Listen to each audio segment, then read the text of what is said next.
Oo, assistant mo ako. And I know your schedule by heart. Tinawag ko itong pag-ibig para sa aking trabaho. Sabi ni Martin. Ayaw kong makipagtalo. Sabi ko at bumalik para i-enjoy ang ice cream ko.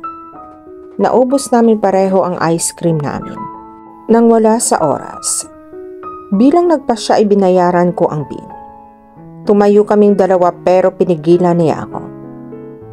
What? May natitirang pang ice cream sa mukha mo. Sabi niya.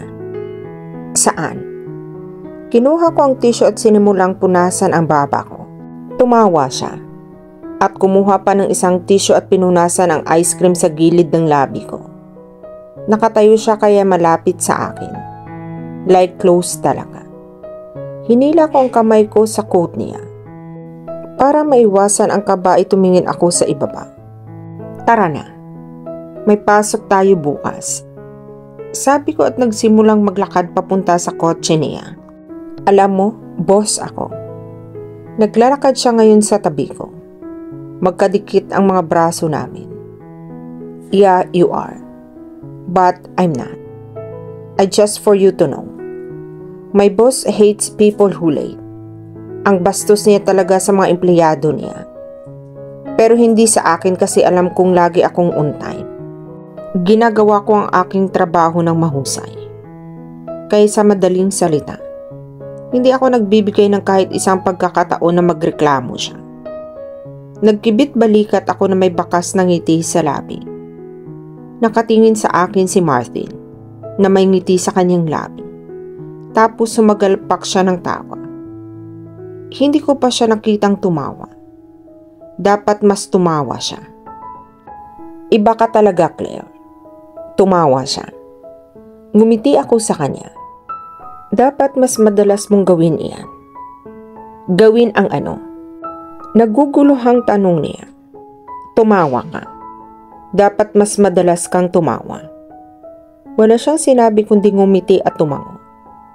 Umupo na kami sa kotse niya at nagsimula nang magmaneho papunta sa apartment ko.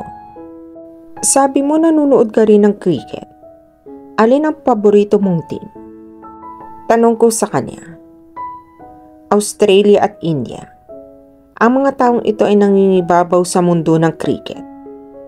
Nice choice. Ang akin naman, India at England. Sabihin mo sa akin ang iyong paboritong manlalaro. Tanong ni Martin sa akin. Napakahirap niyan. Napakarami para sa akin. Si Virat. Ang kapitan ng India cricket team. Pat mula sa Australia. At madami pang iba. Sino naman ang sa iyo? Tanong ko sa kanya. Mahabang listahan iyon. Pero mahirap talagang pumili. Well, I like David of Australia. Rohit from India. Kane from New Zealand. Dapat tayong pumunta at manood ng laban sa stadium. Magiging masaya iyon. Idinagdag niya. Iyan ang isa sa mga bucket list ko. Ang manunood ng laban ng cricket ng live sa stadium.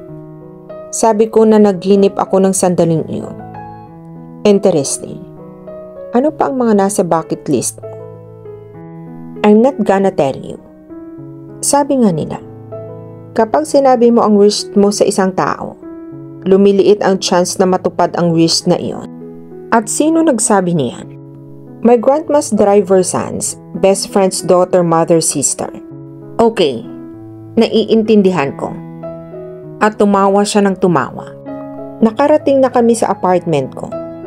Bumaba na kami ng kotse niya. Thanks for the dinner, Martin. I really enjoyed tonight. Ngumiti ako ng buong puso. I'm glad na gustuhan mo ito. Kahit ako ay nagkaroon ng magandang oras ngayong gabi. Sabi niya, at hinawakan ang kamay ko. Inangat niya ang kamay ko, at dinampi iyon sa labi niya. Ilang segundo niyang inilapit sa labi niya ang kamay ko, at diretsyong nakatingin sa akin. Ito ay mas intimate kaysa sa isang normal na halik. After few seconds, binitawan niya ang kamay ko, at namiss ko bigla ang init niya. Ano bang iniisip mo, Claire? Ani ko sa sarili. Magandang gabi, Martin. Magandang gabi, Claire. Sa kabilang banda kay Martin. Though hindi date ang tingin ni Claire, sa isip ko date iyon. Sobrang nag-enjoy ako sa bawat sandali na kasama siya. Siya ay talagang isang kamangamanghang babae. Siya ay matalino, maganda, masipag.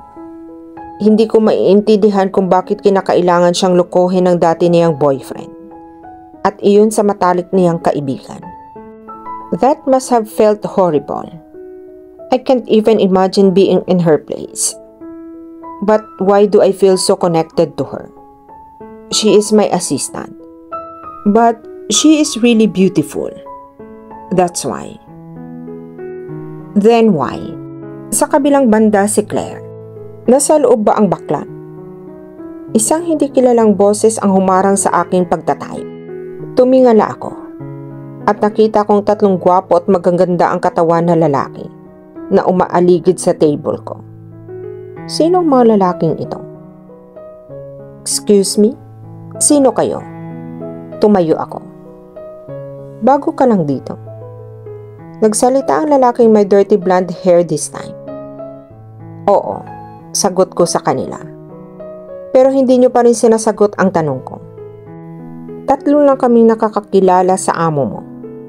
Ngayon sabihin mo sa amin kung nandito ba siya. Ang unang lalaki na may itim na buhok na may itim na suit at pantalon. Maaaring ito sina Theo, Peter, at Scott.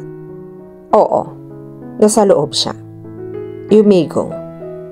Ngumiti ako at sinanyasan silang pumasok. Thanks, Scott. Ang pangatlong lalaki na tahimik sa lahat ng oras, ito ang bumulong. Katapos noon, ay pumasok na silang lahat sa opisina ni Martin. After a minute or so, may intercom beep. Tumayo na ako para pumasok. Kumatok ako sa pinto. Narinig ko ang boses ni Martin. Come in. Bilang isang cue, pumasok ako. Nakita ko ang lahat ng 3 lalaki na magarbong nakaupo sa mga upuan. Dapat talaga silang magkaibigan ni Martin. Otherwise sitting so relaxed with ease in front of Martin, I think walang makakagawa noon. Claire, tawag ni Martin. Yes.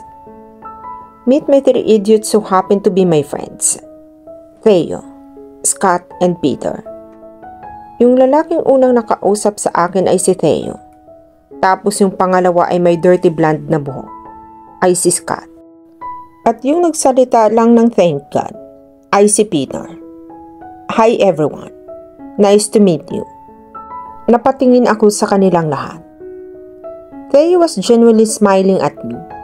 Scott was giving a flirty smile. While Peter, the silent guy, just nodded. Hi Claire. It's good to meet a girl who has got Martin impressed so much. Nakangiting wika ni Theo. I have a habit of proving myself impressive to everyone. Isa lang sa kanila ang kaibigan mo. Nagkibit balikat na lang ako. Gusto ko siya dude. Tumawa si Scott. Hey, single ka ba sweetheart? Tanong sa akin ni Scott. I am darling, but just not for you. Tinapik ko ang balikat niya. Magaling talaga siya. Sabi ni Peter this time. Sa wakas may nasabi ka. Sabi ko kay Peter. Si Peter ay introvert sa amin. Sabi ni Martin. Hintayin mo lang at makilala mo siya. Drama king talaga siya. I see. Tumango ako. Claire, pwede bang gumawa ka ng special coffee mo para sa aming lahat? Tanong ni Martin. Nagtanong? Hindi inutusan? Bro, nagtatanong ka na hindi mo siya inuutusan? You are whipped, Peter said laughing. Whipped? What does he mean by that? Does he mean... Shut up, Peter! Sumigaw si Martin. I will be on it. At ngumiti ako. It was great to meet you all. I had a blast. Isipin mo na lang ang hiling ko na maging single ka. Sabi ni Scott. See you around, Claire. Sabi ni Theo. Goodbye, Claire. Nakangiting sabi ni Peter. Sa kabilang banda kay Martin. Bro, you beep. Nagsimulang tumawa ng malakas si Theo. Ano bang pinagsasabi mo, Theo? Iritadong tanong ko. We are not blind, Martin. We could clearly see you like Claire. Sabi ni Peter. Hindi naman sa ganoon. You guys need to calm down. So if it is okay, I ask her seriously. This time for a date. She is really smart, bro. Si Scott naman ang nagsabi sa pagkakataong ito. No. Medyo napasigaw ako. See? You like her. Martin likes a girl finally. Yes. Literal na kumanta silang lahat. Ask me why. Why I am even friends sa mga baliw na mga ito. Sa kabilang banda si Claire. Claire, tumatakbo si Natalie at nakangiti sa table ko. Natalie, kinaya kong excitement niya. Guess why I am so goddamn happy? Itinakip niya ang kanyang kamay sa kanyang dibdib. Nag-propose si Carter? No. Well, I wish he pops the question soon though. We have been dating for 4 years now. So ano iyon? I got the promotion. Ngayon ako ay marketing executive na. Oh my God. Congratulations, Nats. I am so happy for you. At niyakap ko siya. She was really so deserving sa promotion na ito. Noong kasama ko sila ni Carter, nakita kong kung paano siya nagtatrabaho sa gabi. Tuwang-tuwa at proud ako sa kanya. Maraming salamat, Claire. Magse-celebrate tayo mamaya. Kasama sina Carter, Mila at boyfriend niya. Sa VIP club. It's my treat. No excuses. Nats, hindi ko alam. You will get to know. I said no excuses. Come on now, today's my big day.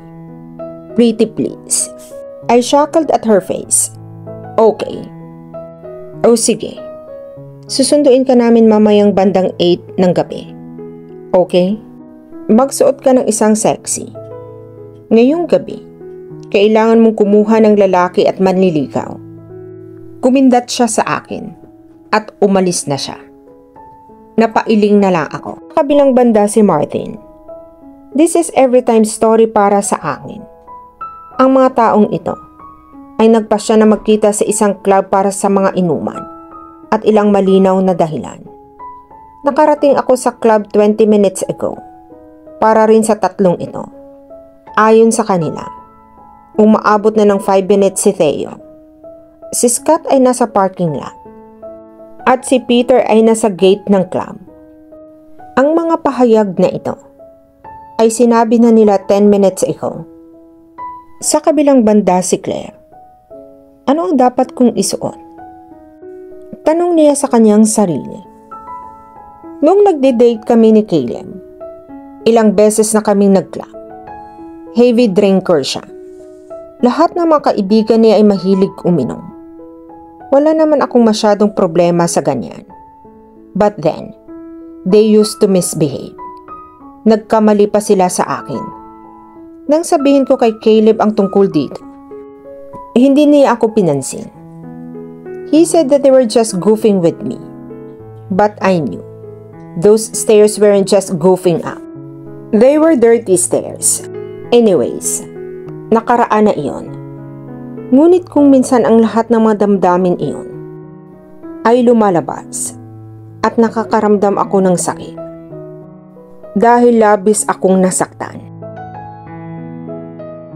At dito na po nagtatapos ang part 6 ng ating kwento. Sabay-sabay po nating abangan ang susunod na kabanata. Be good, be safe, and God bless po everyone.